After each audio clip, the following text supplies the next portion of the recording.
রাজ দরবার থেকে বের হয়ে গেল। বের হয়ে যাওয়ার পরে একজন মুসলমানকে আটক করে তারা তারা এক ঘরের ভিতরে বন্দী করে রাখলো। বন্দী করে রেখে রাজার কাছে এসে বলল যে আমরা একজন মুসলমানকে বন্দী করে রেখেছি, আপনি যদি অনুমতি দেন তাহলে আপনার সামনে আমরা সেই মুসলমানদেরকে উপস্থিত করে নিয়ে আসব। রাজা যখন তাদেরকে অনুমতি দিল, তারা মুসলমানদেরকে রাজ দরবারে উপস্থিত করলো। রাজা মুসলমানদেরকে জিজ্ঞাসা করলো, তোমাদের মধ্য থেকে সরকারকে, নেতাকে, যাকে আমির হিসেবে তোমাদের মধ্যে প্রেরণ করা হয়েছে, তাকে আমার সামনে দেখা করতে বলো।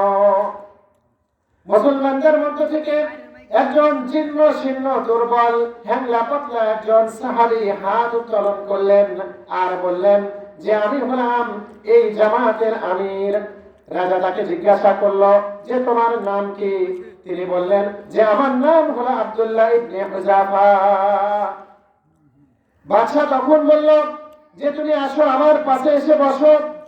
যখন রাজার পাশের চেয়ারে আব্দুল্লাহ ইবনে হুযাফা রাদিয়াল্লাহু তাআলা আনহুকে বসানো হলো, তখন সকল মানুষ আশ্চর্যান্বিত হয়ে গেল।